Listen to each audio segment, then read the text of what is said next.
All right. Oh, well, good night, lass.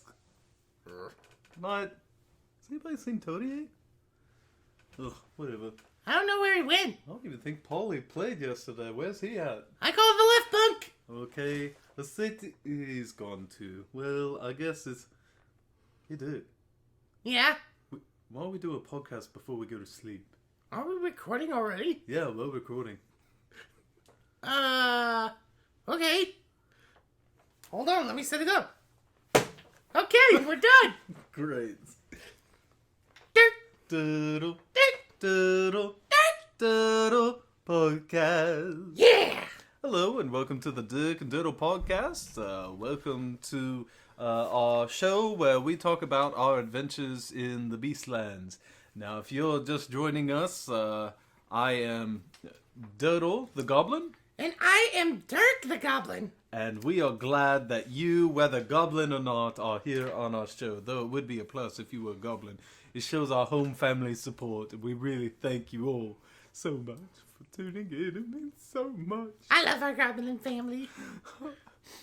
Regardless, so we talk about the things that we do on the prior adventure, and should you be listening to this, I think we're on like episode 8 or 9 in the Lost in the Beastlands, Cry of the Beastland, Call of the Beastlands. It keeps changing every week. The Beastlands is always the end of it, and that's all that matters. I think it's called Call of the Beastlands. It might be Call. I'll have to make a call about that. Perfect. So, today on our podcast, we have some interesting things that occurred yesterday. But Dirk, what does the producer say we need to somewhat yab about today? Hold on, let me get it out. Okay, it says, what's that DM? What the arrow? And top 5 ways of getting the most out of your fortune-telling experience. And play the game! Awesome. So, to start out, what's that DM? I think this has something to do with an encyclopedia. Can we not say the word correctly? It's pronounced, say it with me, DM, encyclopedia. Who plays a game and calls it an encyclopedia? Are they illiterate? Are they just not that bright in the head? I mean, who would ever do that? Mr. Encyclopedia gave me a coloring book. I know! And after he gave you that coloring book, Mr. Encyclopedia said, "Thank you, you're so cute and adorable." In fact, he was a moose. What kind of moose reads books? What are you doing? Do you like my flower? I'm coloring it. That's a beautiful flower. Thank you. It looks a little flat, though. Done. So, DM, next time you put a bookstore in there, use a more sophisticated term than encyclopedia. Come on. Get Why up is it with a the moose? times. I know. The moose didn't even have the moves. All he did was have big antlers, knock books off in the shed. Is he the only moose there? I didn't see any other moose. Could be an assassin. That would be a game changer. We need to keep an eye on him. So, what the arrow? Oh yes, okay, so in the middle of our game, just so happened, Toadie had become, fortunate, if we could say that, played a game with fate and, made a gamble. Well, in his gamble, he ended up not only gaining a castle keep that was 105 miles southwest from where we were, I think that's what they said, but also he gained an enemy. But how this happened was, there was a little dove that was carrying a leather scroll, and it smelled like human flesh. I don't know how we knew that fact, considering there are no humans, except for possibly Egyptian mummies in the Beastlands. But Toadie got a scroll from this red demon-eyed bird that dropped this scroll, and it had blood. First off, I have never seen a dove with red eyes, black feathers, and it just magically disappeared. Unless if the magic user was literally 10 feet away from us. What if that is the case and we just didn't pay attention? No one rolled perception checks last night, did they? What's a perception? You're right. I'm breaking the fourth wall. Regardless, How in the world can a bird carry such a bloody scroll? And I'm not using that in British slang terms, and that doesn't even exist in this world. But, what? How does that happen? What, did someone shoot the bird in the eye? And it's just coming over like, hey, I can't see, drop a scroll. That bird's got pink eye! Run!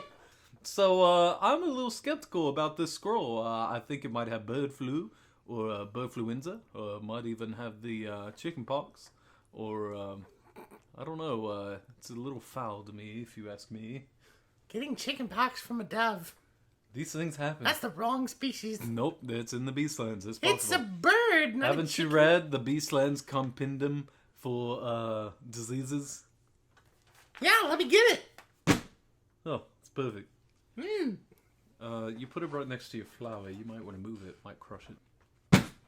Perfect. Okay, so we're a little concerned as to where this bird went to, and who cares about the blood on the scroll? That bird had red eyes. That's very, very sign of a very bad sign. That's like of an a omen. red flag. I mean, and that's even part of my personality character in the game. Everything I see, it's really. Oh wait, no, actually, I'm confusing another game. I don't believe in omens, but I do believe in carrying deity symbols for things I don't even believe. Maybe we should do the top 5 reasons of run away now. Top 5 reasons to shoot a bird with red eyes. That would make more sense. Yes. Because then you could dissect it and you can find out its anatomy and where it may have come from. It's an albino bird. And it might even have a tag on there that said, if found, please return to so-and-so. Turns out albino bunnies, when they're white, they got red eyes. Maybe it's the same thing. It could be. Could be. Wait, no. Well, he did say it was a dove, did he not? He said it was a dove. It's a white bird! Albino! Must be a demon. Demon dove. Demon albino dove! D&D. Interesting. This is not Dungeons and Dragons. Actually, that's... It's no, demon that is and D&D. doves. Demon Huh. and doves. So, regardless of that, we don't know what you have in store here, Voice in the Sky, but whatever it is, please don't hurt us. You know, I'm starting to think we should get that castle, build a base for ourselves, and take care of whoever is coming after What us. if that castle is actually filled with zombies? Bring it It on! says it was abandoned, but it didn't say how it's abandoned. Well, no, he said it was full of monsters. So we kind of have to clear that out. Sounds like my short swords are about to get quenched My arrows are quivering. with Vengeance. vengeance. That's my favorite word. I learned it in the new encyclopedia that I got.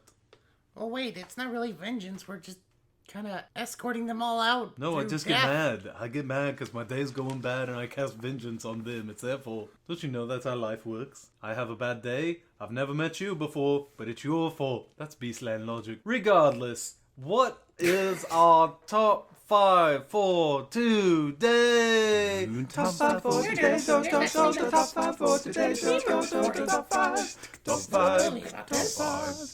What was that? I don't know. I think we may have purchased a new jingle. I didn't... Who gave us that? I don't know. We might want to talk to Joe about that. Is it our new sponsor that gave us that new jingle? Oh, speaking of sponsors, whenever you see a dove with red eyes, it always makes me think about Tommy's Family Farms. Take it away, Joe. Here at Tommy's Family Farms, we enjoy a nice family community where you can receive the finest homegrown vegetables all around the Beastlands. Our vegetables are grown with the finest care and love that any family could ever find, and we make sure to give you the finest products that family care and love can give you. Here's some reports from some of our customers and even our employees. It was good. Yeah, so I got a box of carrots from Tommy's Family Farm. I found half a finger in my carrot box. You found a thing. I got an arm. You got an arm?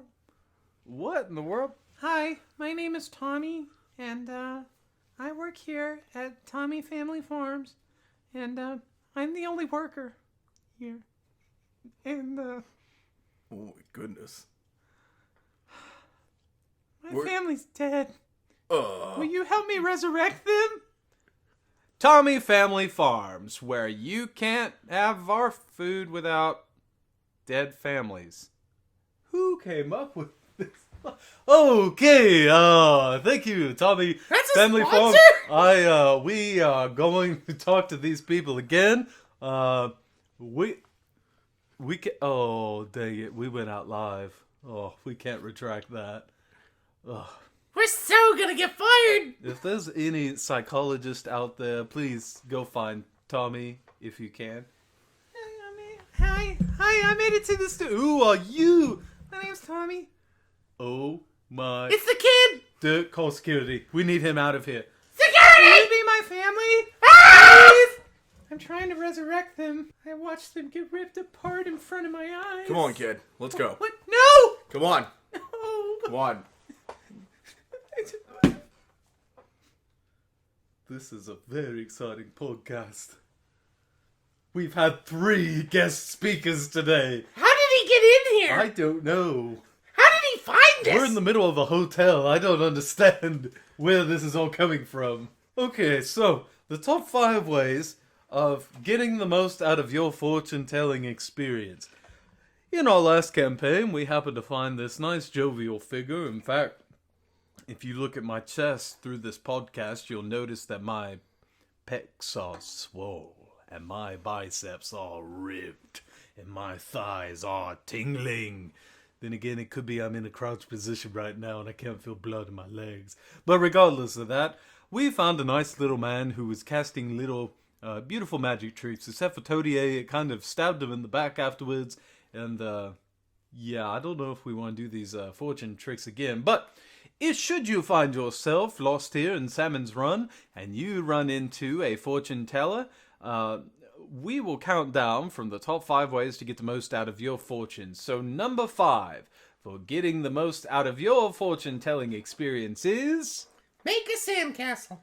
Make a sandcastle. So nothing better says that you can get the most out of your fortune-telling experience than if you start building a way to make sure that you don't pay for the process of getting your fortune told. That's the wrong list. What? It's use reverse psychology to get a fortune. Oh, okay. So if you want to get the most foundational build out of your fortune, maybe building a sandcastle works best for you. And should you build that with a firm foundation, obviously you will not be taken advantage of should the sunlight be too hot and the weather too warm and the waves are beating on you. But what does harder this than have you to do with the anticipate. fortune teller? What? I'm just reading the list you're giving me. What? No! Okay, so number 4, how to get the most out of your fortune-telling experience is... Eat an oyster. Eat an oyster. Nothing better says that you should get the most out of your experience than by making sure that you eat the very thing that you're allergic to. So, sometimes oysters, when they go down, they get caught in your throat and they end up ending your life. But you won't have to worry about your fortune after that because your life is ended. So one way that you can possibly just make sure that your fortune is I don't get incorrect, this. you end your life immediately after. And make sure before you die, say, I'm going to show you, you little oyster-telling fortune teller, and end your life. So number 3, how to get the most out of your fortune-telling experience is... Okay, hold on. Let me make sure I got the right list. Okay, I'm pretty sure this is it.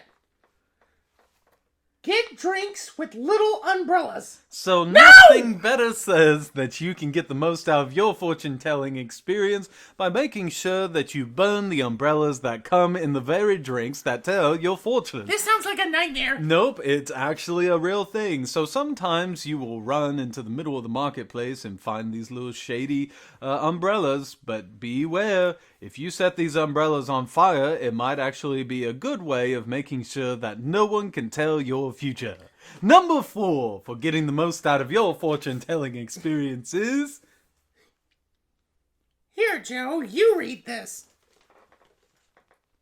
Wear sunscreen. This is no! Nothing better says that you can get the most out of your fortune-telling experience than by making sure that you just walk away.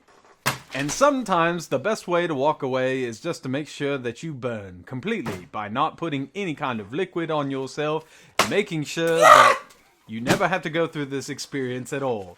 So, should you not want to feel the pain of getting your fortune told, just put on that sunscreen and walk away. And the top number one way to get the most out of your fortune-telling experience is... Walk away! Walk away? How can that be walk away? It's walk away! Oh, okay. So, the only way that you're going to get the most out of your fortune-telling experience is should you just jump in the waves and have fun with the scenery going on around you. In fact, if you really want to get the most out of your fortune, not just jump in the waves, but make sure you walk away to a artist so he can paint the picture of you and your friend who is trying to tell your fortune while you are dancing and swimming in the waves, and that most definitely will get you the most out of your fortune-telling experience. I'm pretty sure we're gonna, be responsible for so many adventurer deaths because it's supposed to be top 5 ways of getting most out of a fortune-telling experience. That's exactly what I read. I read the script. This is like the top 5 things to do at the beach! No, it can't be that. Who messed up the freaking scripts? Wait, does that say Duke and Daisy podcast? Why do our rhinos have a podcast of their own? What?